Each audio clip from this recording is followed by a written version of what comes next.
भगवान श्रीमन नारायण यहाँ आकर बैठे और यहाँ जब भगवान श्रीमन नारायण आए उसके बाद पहली कथा आप लोगों को भगवान के चरण में बैठ के सुनने का अवसर मिल रहा है।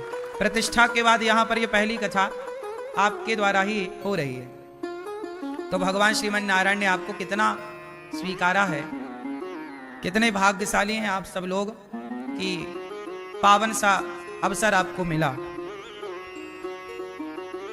भागवत जी 18,000 श्लोकों का ग्रंथ है, 335 अध्याय हैं, 12 स्कंध भागवत जी में है। भागवत किसने सुनी, क्यों सुनी, किसने सुनाई, कहां सुनाई, ये तमाम सवाल से भागवत जी शुरू होती हैं। भागवत सबसे पहले कहां हुई जानते हैं? किसने किसको सुनाई? भागवत सबसे पहले बैकुंठ में हुई। किसने सुनाई? भगवान श्रीमन नारायण ने ब्रह्मा जी को सुनाई। कहां सुनाई? बैकुंठ में। फिर दूसरी बार भागवत जी कहां हुई? ब्रह्मलोक में, जहां ब्रह्मा जी ने अपने पुत्र देवर्षि नारद जी को सुनाई। बात समझ में आई? सबसे पहले भागवत जी किसने किसको सुनाई? भगवान श्रीमन नारायण ने ब्रह्मा जी को, फिर ब्रह्मा जी ने अपने पुत्र देवर्षि नारद जी को, फिर नारद जी ने बद्रिकाश्रम में वेद व्यास जी को भागवत सुनाई। किसने सुनाई? श्री नारद जी ने किसको सुनाई? श्री वेद व्यास जी को। कहां पर? बद्रिकाश्रम, बद्री विशाल, सरस्वती मां के तट पर बद्रीनाथ जी, सुना होगा आप लोगों ने। फिर वेद व्यास जी ने भागवत सुनी और भागवत सुन करके उन्होंने भागवत जी का विस्तार किया। पहले भागवत जी केवल 4 श्लोकों की थी, अहमेवासमेवाग्रे नान्यद्यत् सत्सत् परम। फिर व्यास जी ने उन 4 श्लोकों को देखा कि भाई हमें तो समझ में आ गई, लेकिन इस सूत्रात्मक दृष्टि समाज के लोग तो नहीं समझ पाएंगे, इनके लिए चाहिए विस्तार। तो 4 श्लोकों को 18,000 श्लोकों के रूप में विस्तार दिया वेद व्यास जी ने। फिर वो विस्तार जब हुआ तो वेद व्यास जी ने भागवत जी पढ़ाई अपने पुत्र शुकदेव भगवान को। किसको पढ़ाई? शुकदेव जी को। शुकदेव जी को पढ़ाई बद्री विशाल में। फिर शुकदेव भगवान ने सबसे पहले भागवत सुनाई राजा परीक्षित को, जब राजा परीक्षित जी को 7 दिन में मरने का श्राप लगा।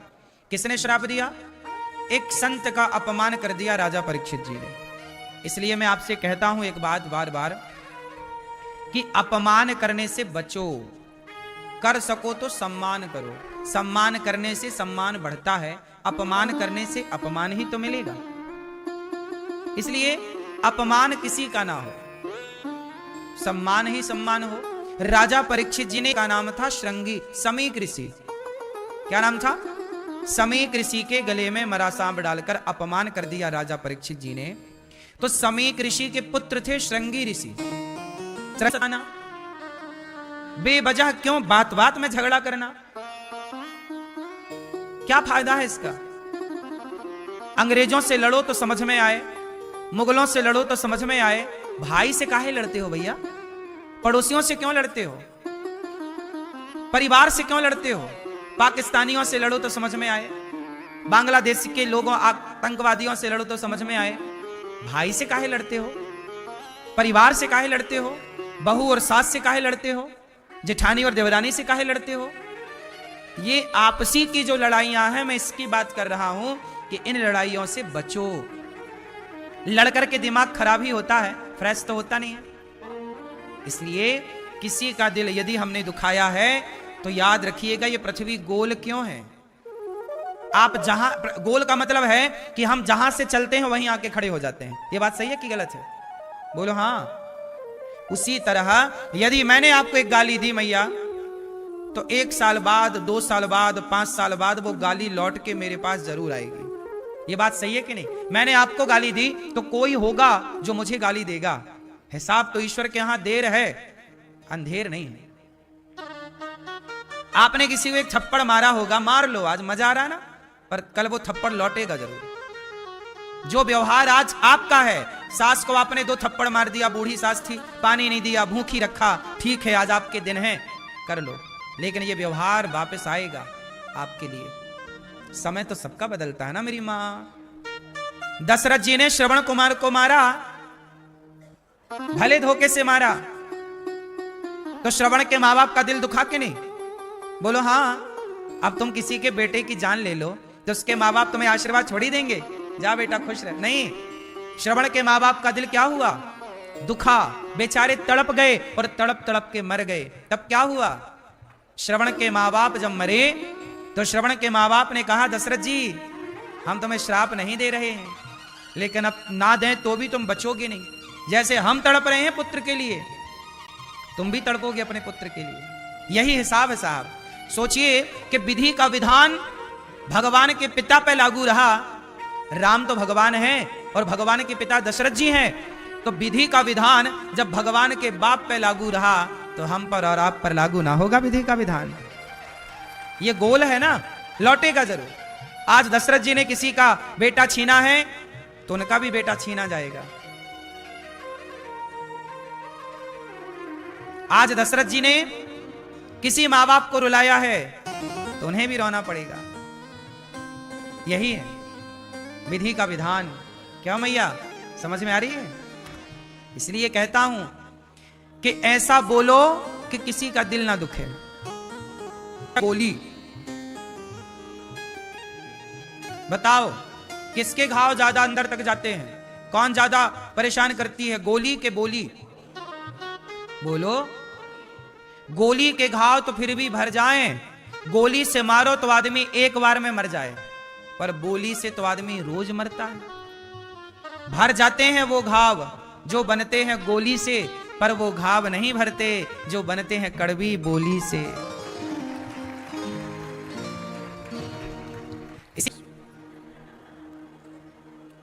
ये लोग क्या बनते हैं बताओ? बोलो। ऊंट। आया ऊंट पहाड़ के। ज्यादा घमंड करने वाले लोग, अभिमान में जीने वाले लोग ऊंट बनते हैं भाई। भगवान अच्छा बड़ा घमंड है, आया चल तुझे ऊंट। और जो लोग गुटखा तंबाकू खा रहे हैं, मुंह गंदा बिल्कुल नाला बनाए अपने मुंह, इनको भगवान क्या बनाते हैं? सुअर। क्योंकि ये लोग वही खाते हैं। दिन भर गुटखा खा रहे हैं, दाने दाने में केसर का दम, इस चक्कर में पूरा मुंह को नाला बना रखा है। क्यों? सुअर क्या खाता है? मलमूत्र खाता है बेचारा, वही साफ सफाई करता है सबकी। गुटखा खाने वालों के बिस्तर देखना जरा, तकिया के नीचे वही थूक देते हैं, तकिया उठाए थूक। इतने नालायक कोटि के होते हैं। कोरोना काल में तो तकिया के नीचे कोरोना के पहले थूकते रहे, और जब कोरोना में गुटखा नहीं मिला तो वही चाटे फिर।